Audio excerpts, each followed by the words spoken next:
There's a 4-letter word now in the building industry, and it's called budget. The biggest thing I think that we all have to evolve is that communication and expectation of the client before you start the process.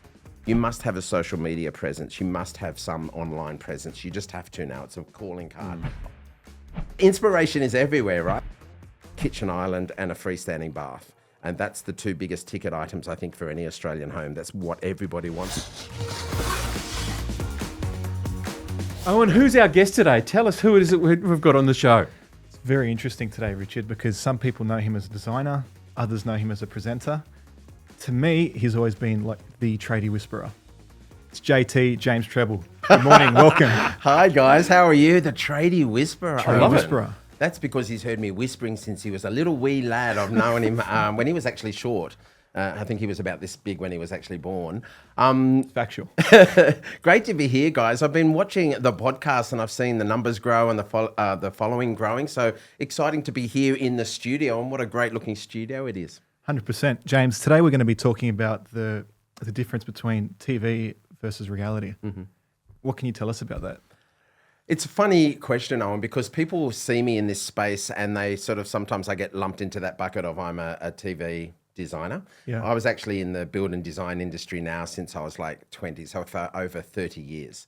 So what you see on TV, people need to remember that what you see on TV, it's a combination of entertainment and information and presentation. So when you are building on site, you guys are both builders, you are dealing with the constraints of weather, of the lady next door and trying to have a baby with noise and hammers going off and deliverables of tools, all these things. When we are working in media, we're working with different time constraints because we're trying to pack a lot of information into a short time that then is re-edited as well.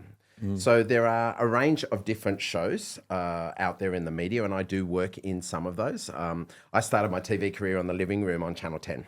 And we had really tight budgets, and we were competing against the big juggernaut of Better Homes and Gardens on Friday night, different time, same time slot, different network. But we had no budget, so everything was done on the fly. We were sanding and painting and doing all of these things to transform furniture from the salvos to transform a room, because we only had like $1,000 to do a whole room, which is impossible. I can spend $1,000 on a mirror, you know. So it was a different time, but there's a whole range of shows. And I think what you're really tapping into, what you're asking me for, is that big juggernaut of a show, the biggest show on Australian television, you know, The Block. And I work with people off that show. I haven't been on that show. I'm not part of that network. And people often have a negativity towards the concept of TV renovation because they see things as happening in a fast way. And there are some things happen that are on that show, and even ones that I work on, that people can watch from a negative approach because of timelines mainly. But it's also about passing inspiration on to people who are watching those shows as well, because they are wanting to transform their homes, and they're sitting there, you know, in a house that needs some work, usually the kitchen or the bathroom, and they're wanting to be inspired. So it's usually the timeline. And the big one is the bathroom. So you can't do a bathroom in 4 days, guys. You can't do it in 4 days. It takes at least 4 days for the waterproofing to dry. And on television, it happens in a faster time, because of editing, and maybe they put fans in to blow it, and then they've got many more trades that you don't see on camera because they're telling a story in a shorter time frame. And so how do you manage those client expectations when people watch something like The Block and go, wow, okay, they can do a whole bathroom in 2 episodes? Yeah. When that's not the reality. Yeah, It'll take 3 weeks to demolish it. Sure. So how do you manage those expectations? The biggest thing that I find in my own business, in media where I get to work, and I also have my own design practice, my own design studio, and I've run that for 25 years this year. Congratulations. Thank you, mate. I still look exactly the same. Of course. Is communication. So communication is key. Whether I'm working in this position with you guys, we've got a crew here making this all happen. On a building site, you have a crew. And of course, you've got a client. Sometimes my client is Mr. and Mrs. Jones or Mr. and Mrs. Newen. Sometimes my client is a builder and I'm doing display homes for them. Communication. That conversation with people to explain to them why it's going to take a longer time than what you see on television is a really important conversation. But it also flows onto practical materials and finishes that you also see on that space. There would be a lot of builders listening to this that would have been on the receiving end of, Yeah, the first 100%. time you meet with the client, you're having a chat about how the project's going to play out, what's involved, and the client says something like, "Oh yeah, look, it'd be great if we could have it finished by this Saturday." Yeah. That new, the whole new bathroom, all that sort of thing, and some of those expectations will have come out of TV. But what's a way that builders can help educate clients?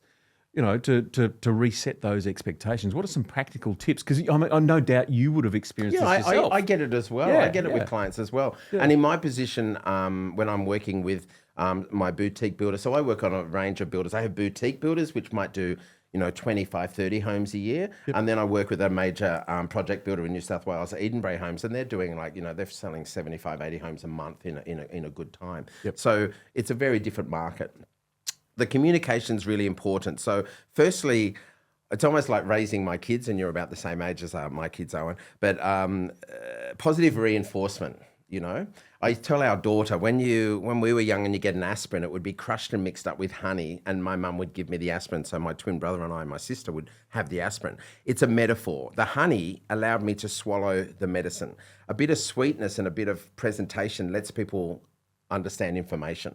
So when I'm explaining to clients, firstly, great to watch those shows, really good to be inspired. You've come with really fresh ideas, but now you've got to realize that is entertainment and that's what's happening on TV. Now my job as a professional builder, in my position as a professional interior designer, is to pass on information from knowledge that we've got that's going to bring your dreams that you've got that you found online and on TV and been inspired by into reality. And the timeframes of that are going to be different to what you see. It's not dishonest. It's just that is pushed into a different timeframe because of the realities of constraint of doing it into that format rather than real, bricks and mortars and, having a hammer on site. Yeah.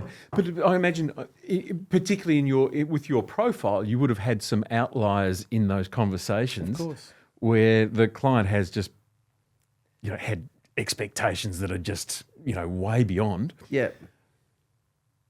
Can you share some of those? Without naming names. Yeah, sure. Look, do you know what I would do first, Richard? I'm going to share the other way. It's actually not too far from here. I reckon it's about 10 years ago, and you've got to remember how old that particular show is. But I've got Open Homes Australia on 9 Life. It's on, it's on now currently, and so we go through shows much more talking through a house rather than renovating one online. But Renovate or Rebuild, the big show I do on main channel, Channel 9, is following that journey of people. So in this particular event, it was about 10 years ago, I was presenting there. It was in Space Furniture, so a beautiful designer showroom, a room filled with designers and architects. We were all sitting on different, cartel designer chairs. Somebody mentioned something about that particular show, and there was a group moan because industry sometimes gets upset with this, right? And this was not builders; this is designers and architects. So we work in unison together to create spaces. And I realized this, and I was like, "Hang on, guys! I just want to qualify something with you. I've been doing this a long time now.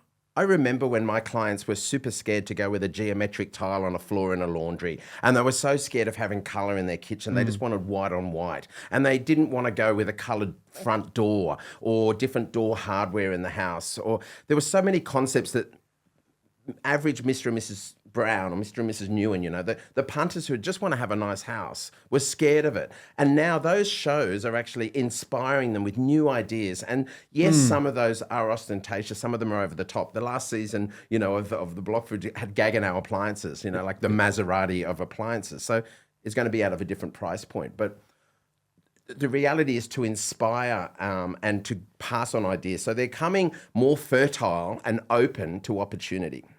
That's the first thing I want to say, because I'm sometimes lumped in that space, but I'm actually see it from that side, that there's a really positive message that of the shows there's an inspiration that comes from what you're doing, and also new product. Look at the battening behind us, acoustic paneling, sustainable products, lots of new products that they might not be aware of having. For the other side, yes, there's the reality. You get clients now that are busier than ever.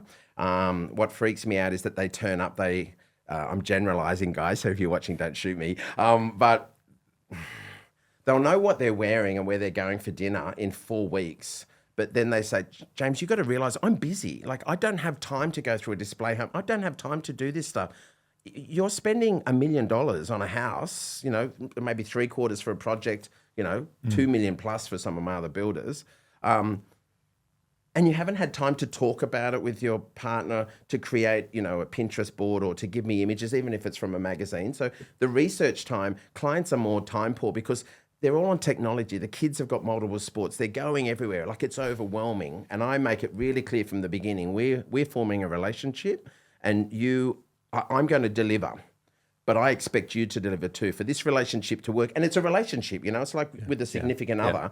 I'm going to be here for the journey while you're building this house. I expect you to turn up with product, with knowledge of what you want. I expect you to be on time for your appointments. That's a big killer with me. I get clients now in the last 5 years, more than the last 20 before that. I'm ringing clients and say, hi, just checking how you're going. Oh, we're on our way. We just had a busy morning. That's great, because it's 9:30 and I've been here since 8:30. And, this is going to now affect our time together because we've got 3 appointments today back to back. We're busy.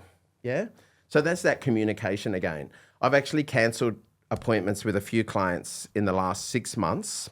Great clients, lovely people, but it's education. And I do it in a really nice way. If you haven't sent me pictures for your lookbook, for your inspiration, this is from a design point of view, but it flows onto building as well, those initial stages when you create concept and what you want the house to look like.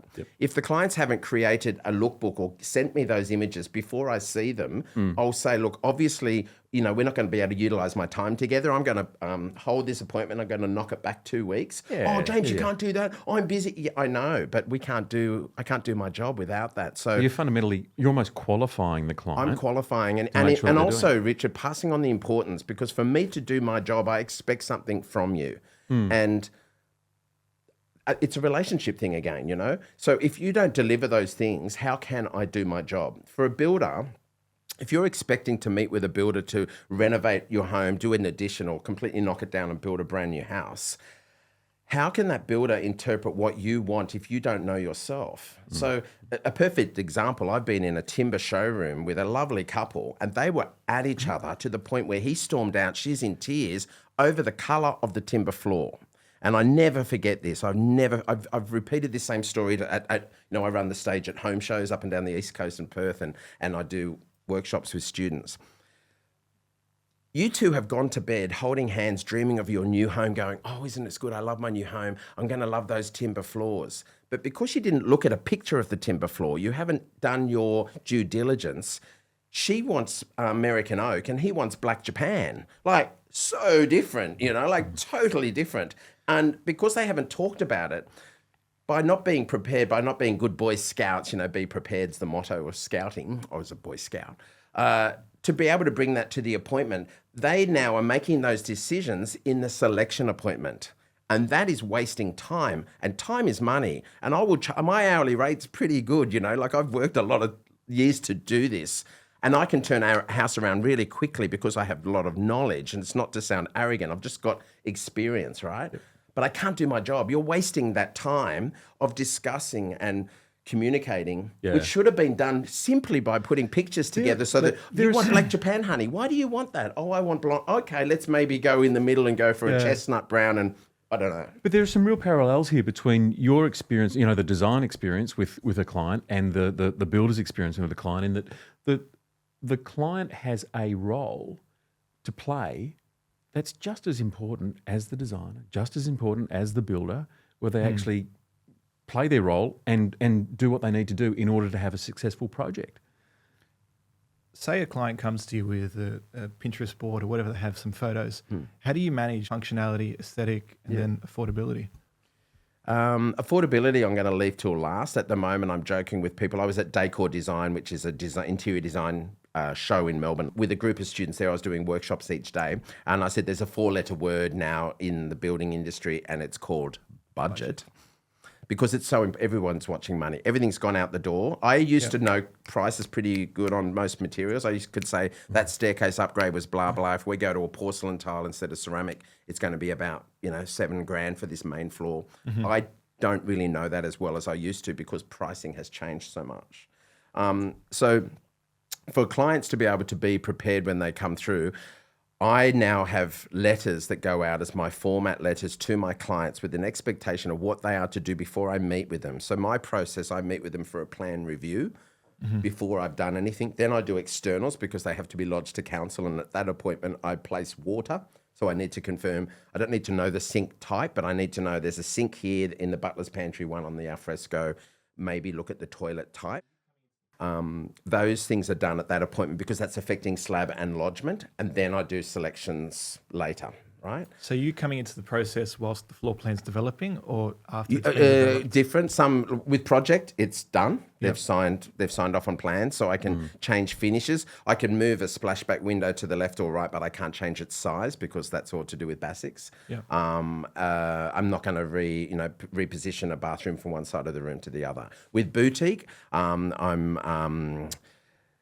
in the process now of doing some new work with another builder, and we walked through plans last week with a client, and I've moved the kitchen from one side of the house to the other, popped in stairs, put in a bar, pushed the back. It's really exciting for me to get that stage, and I was with this whiz-bang, he's about your gen, whiz-bang guy doing, I can draw in 3D upside down, but he was on the computer so fast moving plans. So it's that timing. For me, if the builder now is passing on the onus to the clients early and reinforcing the expectation of the client, and that's the same for design, same for landscapers and landscape designers and builders, whether it's a renovation or a rebuild or a new build, by passing on the onus to them, here is the expectation. If they create time, I think all builders should be doing this if they're not. When we meet you, we can do this, we can do this. It's aspirational. We can create this for you. But in order for us to do this, you need to come with these things pre-done before I see you. Otherwise, we are wasting our time, and time is money. And that's the biggest message I think now, Owen, is it's education. It's us to educate ourselves, but it's also part of the process for us to change and evolve, you know. I use this analogy when I'm with design students. Are you an elephant or are you a mammoth? Because they looked very similar, you know, big ears and a tusk, right? But one of them evolved with the times and one didn't, and the other one's not here anymore. And in business, you must evolve, you know. I'm of an age where I'm not about to go and start learning some computer program and drafting now. It's not me. But for designers who are entering the market, they must know that knowledge because everything's gone digital, right? AI is coming now. That's changing everything. So you need to morph. And for a business, I can bring people in with those skills because I can still draw in 3D in my design concepts, right? And I give it to someone and they'll knock it up faster than I will with that particular program, even though I like use SketchUp and stuff like that. For a builder, it's about them bringing the team together because the builder's there because, you know, you build quality homes, you understand structure. You know, you saw what happened with the waterproofing rules that all changed. And every builder that I was with was doing something different. One of them said, oh, we've got to put hobs back in the showers. No, you don't. No, we do. Our certifier said we have to. I've got 3 other builders who are not doing that. You know, they've dropped the pan, they've got closed shower screens. Everyone was reading that literature, those guidelines quite differently and interpreting because it was something new. We have to evolve. Yeah. So the biggest thing I think that we all have to evolve is that communication and expectation of the client before you start the process. So bring the images together. And I don't care, I'm old school. So I'm still the one who goes to the dentist waiting room and I'm in there waiting, you know, fix my amazing teeth. And I'll see the picture and I go, and rip the page out and fold it and put it, because it's inspiring from the magazine. I do that. It's sad. Are you the guy? I'm that guy. But also at the traffic lights, you know, I'm looking at a house and the color of the walls of the house and the roof is inspiring me for the door and a bench top of a kitchen. So inspiration is everywhere. But it's about getting those pictures. Sort of doing an arc back to your question, I make a short story long when I answer a question. It's okay. Is preparing and getting people to bring those images. I'd like them qualified. That's great because it saves us time. But if they bring 10 images, at least we've got a point to go, right, now let's spend some time looking at this. So you want a dark bench top? Oh, no, I don't. Well, this kitchen has a dark bench top. But it's actually the window that I like in that picture or the floor that I like in that picture. So we're helping them discern their own taste. And by them collecting pictures, they also become conditioned and maybe open-minded to opportunity, to be able to see some change. The biggest thing at the moment too is marketing and advertising is the reputation of the builder is paramount. So you must have a social media presence. You must have some online presence. You just have to now. It's a calling card. I've got a box of business cards in my car and I couldn't tell you the last time that I used one because now I just go DM me on Instagram, send me contact me. For people starting out, I think they should have them and drop them in places. But that being able to see on your website previous jobs that you've done should already qualify what I can do because I'm coming to you based on previous work. Word of mouth is paramount. We should be capitalizing on that. And that should also then flow on to the preparedness of the clients, because if they are being referred to you, I'm going to build with Owen, I'm going to build with Richard Builders, they're being referred by their sister or their best friend who has gone through the same process already. So by doing them with a very, it's a soft stick. Don't hit them with a stick and a big baseball bat, a little feather duster, like just nudge them back into line because they're clients and they just want a beautiful home and they know nothing. In the industry, I think we can become complacent. I think we've got to be comfortable to know these people don't know what they're doing and we do. So that's largely the aesthetic point of view. Can we just wind it back quickly to the functionality, then the budget? Sure. Could you condense that into... Yeah, I think that the process for people to understand, firstly, functionality, they see these big pictures of this particular home, this thing I've seen overseas, this thing that I've seen on that TV show or in that magazine. To be able to, again, bring the images or the concepts of that is the communication time with the builder to go, I can give you something like this here in your home. Do you realise that I can't give you a splashback window in your kitchen because your kitchen is backing a walk-in pantry against the external wall. There's the window will look into the pantry, not the external wall. I've had exactly that situation. And we look at it go, come on, man, like, how can you not see this? But this person's an accountant or a teacher or a nurse or something that's not necessarily, their mind can't see that creative space. They're not stupid. They're very intelligent. They just can't see it the way we can see form and structure. That sort of goes to the question that I was touching on earlier, in that you do have people arrive at your front door with outrageous expectations, and that's a great example of it. So how do you, and you touched on this a little bit earlier, you talked about the way that you educate clients and bring them up to speed and that sort of thing, but educating somebody for something like that is, that's one out of the box, because you would practicality dictates it can't be done. Sure. But how can a builder or a designer manage for those kinds of scenarios? Do you have a sort of a way of doing that? If it's, look, there's such a wide scope of members of HIA, right? Yeah. So small boutique builders and large format builders, multi-res, it's such a big thing. For the larger guys, they've tended to invest in display homes. So that's the really valuable thing. They can actually walk through the footprint or the home that's very similar to that particular model if they haven't built that one, to walk through and get that experience.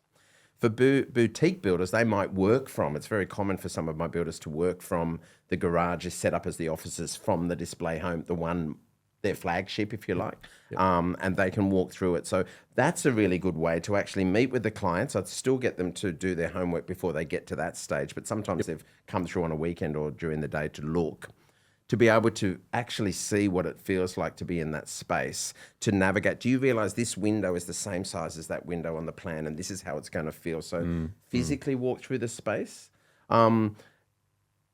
I think also, Richard, it's time to be able to go through it, to be able to understand their expectations. And if they've come with that preparedness, then they've already got an idea of the wish list things that they would like in the home, and then we try to put it into the place for them. I use the analogy, I'd love to be 6'2", ain't going to happen. So I can deal with what I can, and we can't get everything, but I'm going to deliver as many dreams as I can. To touch on the thing that you both did, and I'm not avoiding it, is budget. Every client is having budget issues now, no matter where you are financially. So I'm getting a lot of clients who are building homes that are perhaps bigger than what they really need, but this is a whole different conversation of sustainability as well. On Renovate or Rebuild, one of the shows that I'm working on, we're starting to film now. So it's that process of teaching, the process of teaching the clients to be able to know what they're walking into, and if they understand better and prepared, then they know what they're walking through into the process of. Everything's gone through the roof in pricing since COVID. I had a client we were doing tiles for a house. They were tracking the boat. The boat was coming to Australia and it diverted because America bought the ship. They bought the boat, the whole consignment, not the boat, the consignment of tiles, and took it to America. So everything went up, but nothing's really come back. I think steel's dropped back by 3% or 4% or something. It's crazy, right? So then it's up to the expectation with the clients of what is important in those key areas. So what are the key areas?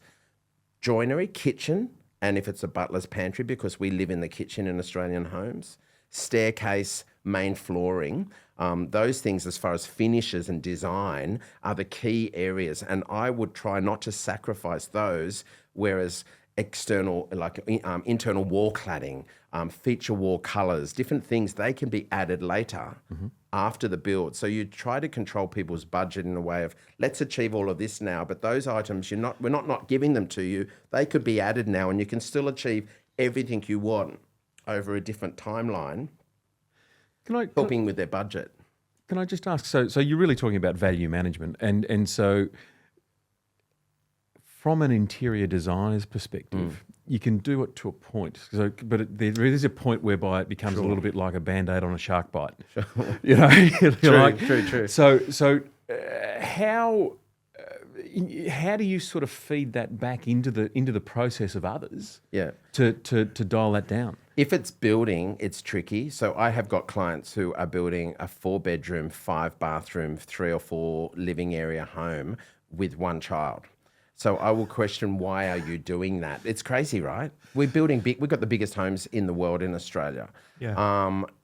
And now we're dealing with the conversation after it's built of how do you heat and cool these homes, not just the cost of materials. So some homes, for example, have some builders, they'll have a range of homes. They've got they've got the Rolls-Royce home, but they've actually got the next step down or the next step down slightly in size that still has en suites off every bedroom, but the living areas are slightly smaller and the overall size of the home is smaller, which lowers the budget, which opens up opportunities for the clients to use some of that budget towards upgrading the finishes. Yep.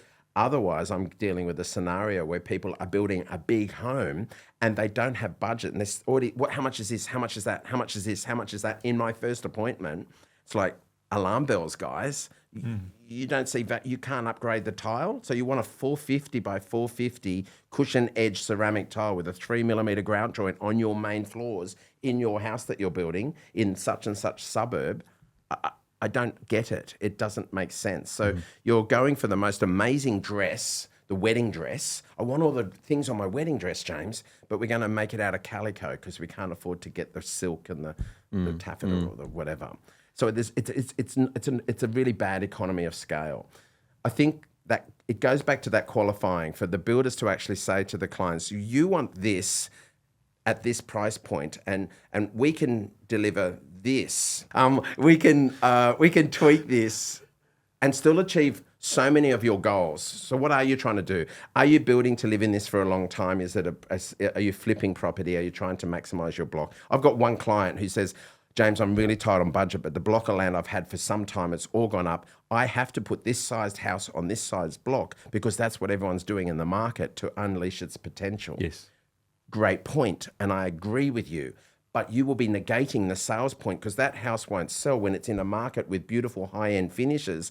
They have an expectation in that street of what that home's going to look like. So if you walk in, all of a sudden, I see those finishes and, I've got nothing wrong with laminates and products. I use them all the time. There's different grades of product that can look stunning, right?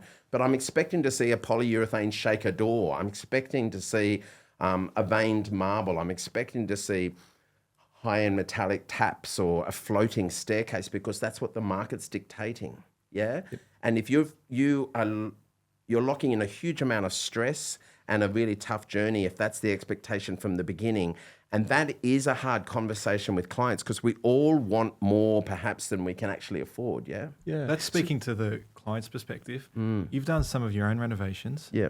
What did you learn through that? I learned that my partner hates renovating. Budget's tight. I've got to the point where I wanted things and I said, I'm just having them and I'm paying for them.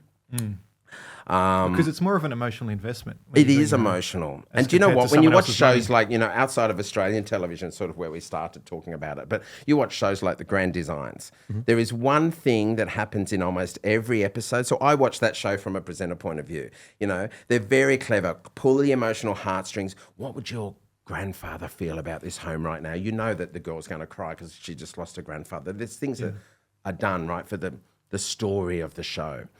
But the biggest mistake that almost every episode of that particular show includes, and that is a completely aspirational show, Richard, like where we started, like really giving ideas, is that they make changes through the process and they're emotional decisions that are not logical. And they open up a huge can of worms of problems. There's structure. You can't do this now because there's a piece of steel there, guys. Do you realize this is a weight-bearing wall? Like all that stuff because they're changing plans during construction.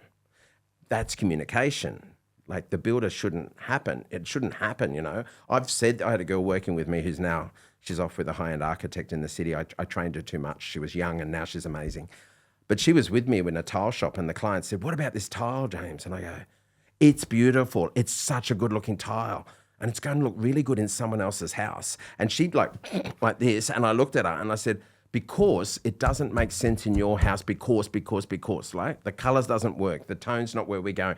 So I'm not just saying no, yes, it doesn't mean anything. I've got to back it up with the reason. And the client being, coming to the builder then has to be able to have that time to have that conversation of, I realize you want all of these things, but based on your block, based on council requirements, based on timeline, based on your budget, based on, you're about to have a baby or whatever everyone's individual circumstances are, this is maybe going to be a better fit. So instead of amping up the problems, how about we try to do this as a solution? And then you could do this thing later. Maybe we're going to do all of this now in that big kick-ass rumpus room thing. We're going to design the house with it. But if I take that room off the back now, that rumpus, I'm just using it as an example. We build the whole house. In 12 months, once you're in and everything's settled and the building's done, we can do as a second stage, come back through and we'll relodge and we'll build that rumpus room or that master suite or something that could be added on. So it's a big structural thing, but it's like a well thought out TV series. It's written, but we're not there yet in the timeline. So because it's preconceived as part of the design, it doesn't look like my son's plate when he goes to a food hall and it's Chinese next to Mexican and like, what are you eating, That's man? not necessarily a bad It thing. tastes though. great, Richard, but it looks shocking and looks at everything, mate. I'm completely about aesthetics. So if you think about it, if everything's preconceived, even to the point of wall cladding, I talk to clients, particularly, I had one last week with Edinburgh, it's a project builder. They wanted all the stuff, but the extra wall cladding at this moment in time was just an extra cost on them that was going to negate them getting the right appliances and the right tiles. So do that. But I'm picking the colour with you. Here is the colour. Write it down. You can add that wall cladding on later. You can get Bob the builder to come and put that in for you, a handyman, because it's an applied finish. I'll mark where they go, and here's the colour for it. Now, it sounds like a small thing, but in the process of building, all those little bits of pricing adds up to a big money that they can't afford. Absolutely. So I'm literally removing, at least a couple of grand, if it's in, say, 3 places within the home, that opens up that, I'm not giving you the 2 grand. I'm going to keep it, but I'm going to put it towards those appliances that you really want because that adds value or function for how you live in the home. So would it come down to utilising the home for what it is and then just removing what you need to create that aesthetic? Utilising the home for what it is to them. So everyone's got their own particular needs. There's things that I do and don't need to do to unlock. So how do you work that out with clients that come to you and they don't really have any idea? They've bought an old red brick house. Yeah. They want a patio out the back. Yeah. They want a second bathroom. How do you mark that out? How do you negotiate that with them? I look at what images that they've created because I've given them that job from the beginning to come to me. We want to recreate this. I love this. I love that. I love this. That ain't going to happen because of this home. Do you realise you're in the wrong orientation? Where I can extend that back open space is to the south. It's not going to be a nice room to live in for your living space. We need that on the north or the east, ideally, We don't want the baking westerly sun. That's the knowledge of the builder to be able to articulate that to the client. But enforcing them teaches them, the old saying, give a man a fish, you'll eat for a day, teach him how to fish, you'll eat forever. It's such a great story because it's what we need to do to ourselves as much as to the client. I'm a very different designer to what I was 10 years ago. 20 years ago, massively different. Not only have I matured or grown, maybe I haven't matured, my jokes are shocking, but I've definitely grown from experience, right? But what I have learned through processes, and sometimes I hear myself talking to a room of people with questions at me like this, it makes me question my own process, and I've put new systems in place that work. And once something doesn't work well, like that timber floor analogy with the clients fighting, that was horrific. They were so like at each other in the shop. It's really uncomfortable. She was in tears. He was furious. He walked out, like all that, Italian blood came out in them, their family background. That could have been removed by training. So I've learnt from that, and that's why I'm so strong with expectations before I see them. You've touched on this a few times, so talking about training and teaching and mentoring and actually helping people develop their skill set. And clearly you yourself have been on this journey where you keep on getting better and better and better and better. What's your take on mentoring and leadership and nurturing young people through the industry?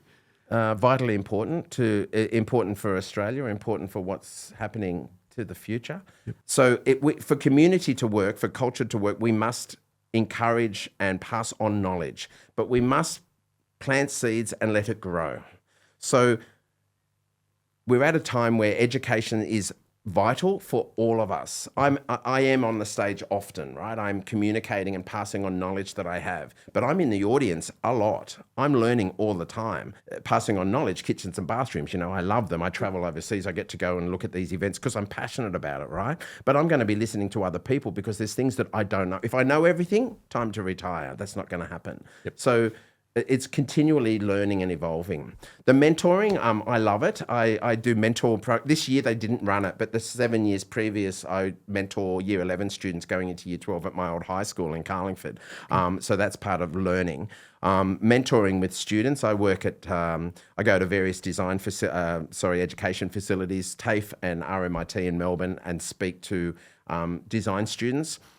I say 60% of what I do has anything to do with what you learn in this room. 40% of what I do is about decision-making and marriage counselling, the psychology of making people learn things and evolve, the process of keeping them calm through a selection process, because it's overwhelming and it's financial. And what you're doing by all of that is gaining their trust. Otherwise, I'm a Parramatta Road car salesman that they don't trust. Why listen to you? Why do I want to? What do you mean I have to? That's going to cost me that much for those windows, Owen? You're ripping me off. No, I'm not. Do you realise the thicker frame of that window is enhancing the character of your home? That's why we're doing it, because we're adding value. Oh, I trust you now, and if I trust you, I listen to your decisions, and that's from education. Yeah. I think that there's great initiatives, the apprenticeship awards and things, and HA is really strong with this, but we all should be. If we don't encourage the next gen to come on, there won't be a next gen. We need, I'm a TAFE kid, so I go to facilities, where I learned, and I deal with a lot of compatriots who are all university educated, and that's important and that's great. It just wasn't my personal journey. I was the kid who built, turned the Lego fire engine and police car that I got as a kid. We always had lots of Lego because I'm a twin. We got double everything. But everything was built into houses. I just love houses, right? So that's how I've driven. And because I'm passionate about it, I think I do it more. Yeah. But I'm continually learning. And if I can pass that excitement on to the kids, then... or the kids, sometimes the kids are 35, 45-year-old women or men who are changing careers and becoming designers or working into the, and building's the same, then we're opening up opportunities for them. And I think it's tricky, Richard, for us, older guys. We sometimes think, I know this stuff. And what does this young buck Owen know? I'm going to teach him. Well, he comes with youth and energy and vitality and fresh ideas and a different approach at looking at this thing that we might not see. Yep. So we need to teach him the way that can be done properly, structurally, the correct finishes. Do you realise we need to use these tiles this way? That batten's not going to fit into that corner. That shower screen is not suitable for this space because you can't fit a freestanding bath here, guys, because it's going to have a centimetre on either side. With our knowledge, but not stifle the creativity and the enthusiasm. So I think, old dog, new tricks is really important for us, and also forming the structure for the young ones, the next gen, to be able to be confident with what they're entering into the industry. No, they're going to have a voice, but to not expect to be manager in 3 months and get a pay rise, and to know that you need to make a coffee and grab a broom and sweep the floor, learn your ways. Yeah. Now, I reckon it's that time, Owen. Could be time for Under the Hammer. I've heard that before. I wonder what all these hammers were. I don't know if I was scared when I came in, guys. I got 5 hammers. Like, We're actually gonna ask you to demonstrate how to hammer in a nail. No, I'm joking. I can do that. Don't worry. Haven't you seen his YouTube? I touch and grab everything, mate. I'm a great demolisher. Yeah. Now, we're going to ask you to pick up 3 hammers, and there's a question under each one of them. Right. But you just have to choose carefully. There are 5 hammers on the table, Yeah. but you can only choose 3. Okay. All right. So choose the first hammer. All right. I have to take my glasses off to read. What material do you love working with or specify most? I'm actually flying this afternoon after this to Melbourne to do a workshop. It's with one brand, it's Taubman's, and I do work with them, right? But paint is a really powerful tool now more than ever, because the colour, a tin of white paint and a tin of coloured paint are usually the same price. It's a tint, right? And even to get whites, and I've got a fan deck of whites, they all have some base. They're a creamy base, a yellowy base, bluey base once you put them together in brush outs. Paint has the ability to transform space in a hugely impactful, amazing way on an incredibly good budget. Paint can be done this afternoon. Paint is a great way to add colour and really add personality. We have double yellow front doors on our house, but my house is not yellow. My doors are yellow, and that's because we dragged our kids, from San Fran to LA and pre-COVID, and then gave them Disneyland and Universal Studios so I could drag them to Palm Springs to look at houses for 3 days until their eyes bled. But all of the multicolored doors like teal and coral and deep blue and avocado green and yellow were everywhere because the houses are essentially white. So that's fun. So paint, I think, is a really good material. I use lots of materials I love, and I love the new growth in recycled materials, bench tops that have a recycled glass content, products that are made from linoleum when we were at the Milan Fair last year, inserts for drawers that are made from the shells of like seed pods that are crushed and things. There's a whole movement now of people being able to reuse waste and turn it into building materials, and that excites me, but I think paint. Okay. Got to get an next Great one. answer. Yeah, not bad. 100%. I wasn't prepared. I didn't know. I haven't looked under the hammers. I didn't expect that, to be honest. Yeah? I thought you'd pick like more of a physical material. It's physical. I've carried lots of tins of paint. But people do you know what's really funny, Owen? When I meet with clients, what do you think about their house? One of the first things they'll start to tell me is the colour of their walls, or I love this colour. I go, great, whoa, we have to do a lot of things before we get there. Yeah. And colour is interesting because I use the analogy of dressing somebody. The shoes, we've only got 4 colours of shoes, we've only got so many colours of belts, and maybe there's only so many shirts, but we have every colour of the rainbow in paint to add to that. So use the things that are limited first, like tiles. There's 20 tiles in that range, there's 3 stones in that range, there's 4 tapware colours. And then the colour is the overlay that matches with that once you've got your palette together. So colour's really powerful. All right. Awesome. Hammer number 2. Hammer number 2. Richard, you've got such a great voice for radio, mate. What was the last time you learnt something new? I think I'm constantly learning something new.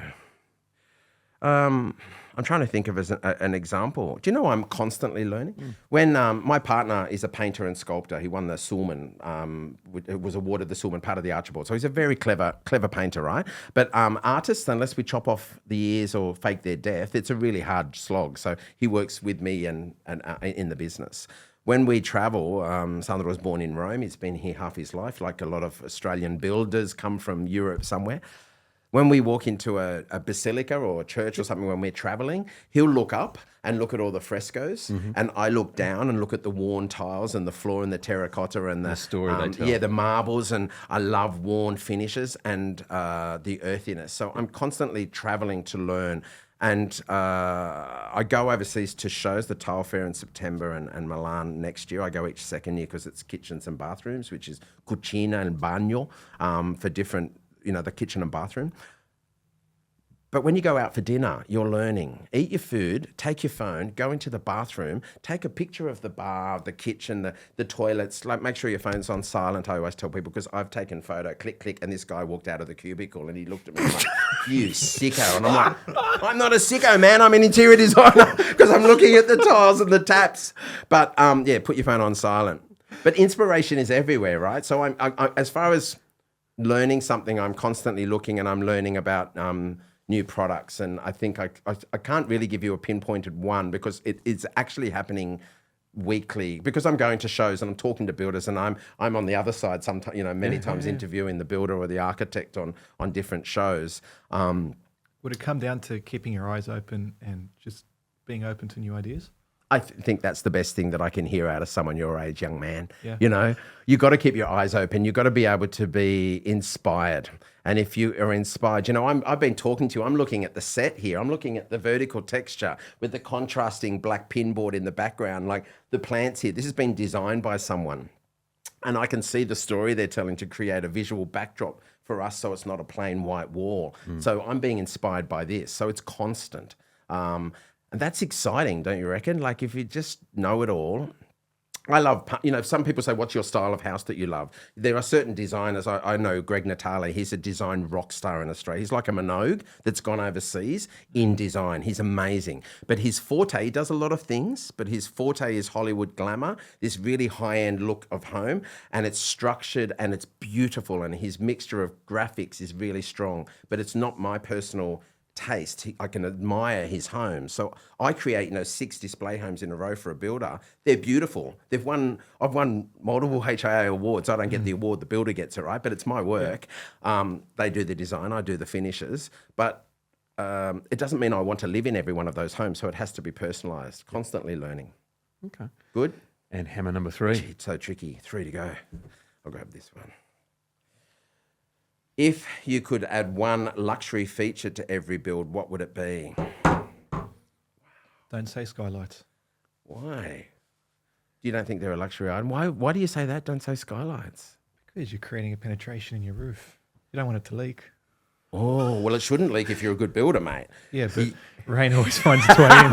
I've got 3 skylights in my house that help me transform the space. And without sort of talking brands, this particular brand, it closes by itself when it rains. I've got the blind in there. I actually love skylights, because I'm dealing with homes now, some of them 2-story, where the client has added another bedroom at the upstairs living area to create 5 bedrooms. So when you walk up in the stairs, there's no natural light in the middle of the home, so it can transform the space. I think 100% you do need them. Yeah, Most they of the open time, up the because like you space. said, you get areas sometimes in these suburban houses Yeah. where you can't get lighting. Yeah, correct. Especially in old Californian bungalows and anything from sort of, the 60s backwards, definitely tight with natural light. So yeah, I'm having a dig at you, but it can be problematic opening a ceiling, and also for energy and insulation.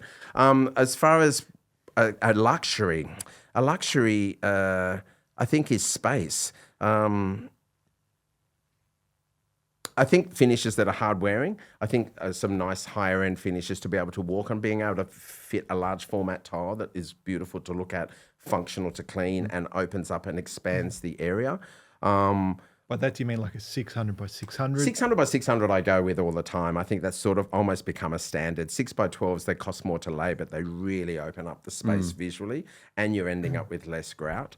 I'm going to rattle. A butler's pantry is fantastic, because you can open up the space and have another place to prepare and cook. If it's a cultural background, a lot of my clients will cook there and not in the main kitchen, which is cultural, depending on what their background is before they become Australian. And that's a true butler's pantry when there's appliances in there, as opposed to just a walk-in maybe with a sink, but we call it a butler's pantry. I love it because it's a space that you can entertain and take the plates out there and drop them in the sink and close the door and grab a glass of wine and sit back down again, and your kitchen's clean and neat. So I think that it's a luxurious item. For me, luxury is a funny word, because people see it as blingy, shiny surfaces. If you ask me what I could have as luxury, it would be time, because it's the least thing that I have in my life. I'm working 6 days a week at least. So, I was doing documentation on 9 display homes all day Saturday. And I walked outside for get the sun and come back in and back on the computer. So it's what you like. The things that everybody wants, a kitchen island and a freestanding bath. And that's the two biggest ticket items, I think, for any Australian home. That's what everybody wants. It's high on search engines on real estate websites. So not a built-in bathtub. No, but they're coming back. Because in spaces when it's too tight to have a freestanding bath, even though you visually look at it, it's cleaning. And if it's a closed-in space, a built-in bath can give you space on either side for styling, maybe to put the shells and the soap and the candle and the glass of wine or your cup of tea if you're having time for a bath. For elderly, and I'm more that side than young anymore. Getting in and out of the bath, it's easy and safe. And sometimes it just doesn't suit the design, but there's many mid-century modern styles and beautiful architecture that has that sort of look. And one of the luxuries that I love, and it's not expensive, is a pull-out tap with a spray on the end of it in the kitchen. And isn't that sad that I think that's luxurious? But I have it in our place up the coast. I don't have it in my family home in Sydney, and I go for it. And pulling that out and having the spray, it's luxurious because it makes cleaning something really quick and easy. Isn't that sad that I should say something more? No, you're saving time. It's time. So it is luxury. Your definition of luxury comes into it. Isn't that interesting? You're giving me psychology, guys. Making me prepare. I think that's actually a great point, Richard, that you rounded up. Saving time. James Treble, thank you for coming on Made to Build. How is it that people can reach out to you to get in touch with you if they're looking to contact you? Through social media. So my Insta handle, designer James Treble. I share lots of information on that. I've got online shows that I'd love people to watch. You don't get signed up to anything. So we renovated an ugly house and I learnt a lot through that and I teach a lot through that. So 9 episodes. James bought a house. And then we did James bought a guest house. We built a granny flat. So I share a lot of that information and I love feedback from there. So if you watch those things, I think it's great. I've got a YouTube channel with so much information on there. And I just want everyone watching, the young designers, the young builders, and the established ones to just have a positive smile on their face. The world is good. We live in a great country. We should be really proud of what Australians create. Our homes are beautiful, and it's just that education to help realise how we can help collectively all of the punters realise their dreams, and that's a bit of communication, and life's pretty good. That's great. Personally speaking, before we sign off, I actually watched your renovation project, your 9 episodes, and I have an attention span that is so short, it's not even funny. But I watched every single one and I thought it was really great. So thank you, mate. I appreciate it. It's really good. I get excited about a kitchen bench top. I get so excited. My old producer, Kim Kind on Sky News, when I used to do that, she used to say, James, you have the ability to talk about a kitchen bench top for half an hour. I don't know what you're talking about, but I'm watching every second. I think if you have enthusiasm for something, people catch it on, but I appreciate it, mate. But you Great. talk about it on a level that's relatable to a tradesperson as well as a designer. So well done. Thank you very much. And thanks, fellas, and well done to HIA. This is a great initiative. I love it. Fantastic. Thanks, James. Thank you.